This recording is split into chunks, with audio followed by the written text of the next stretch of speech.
Okay, which is an FA Cup tie to look forward to, and on paper it looks like it's got the makings of a cracking tie.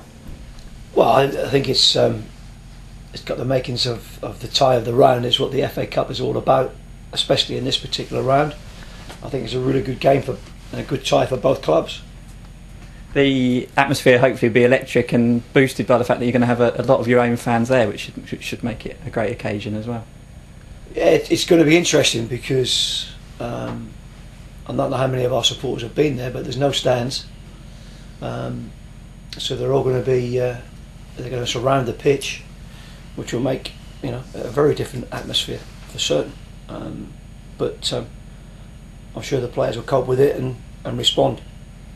I guess from their point of view, they're not going to be used to be playing in front of a big crowd. Do you think that's an advantage? Something that might be a shock to their system, but something that your players obviously relish playing in front of the big crowds week in, week out. I don't know. I think that's a two-way sword, really. From their point of view, it's what the cup competition is all about: to get through and draw ourselves, and then play in front of a full house. Is the reason why they enter the competition, and so therefore you'd have to expect that would turn them on.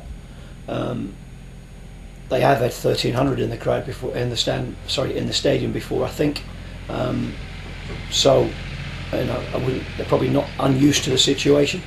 From our point of view, it will be different because they're not in the stands. It's going to be totally different. I remember taking Luton to Corby, and it was a very similar occasion, and it is a different experience. You got people right on top of you, stood only 2-3 yards away when you're taking throw-ins or whatever.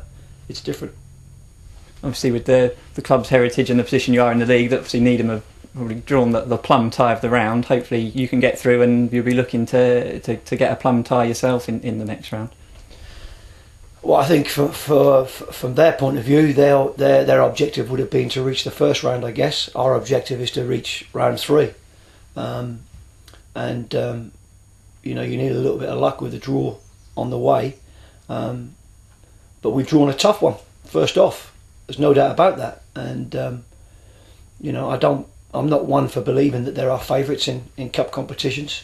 I went to see our youth team last night at Stopfold in the FA Youth Cup, and it could have been a cricket score to us, but goalkeepers had to make an incredible double save in the 89th minute, and we're out, and then we eventually go through on penalties.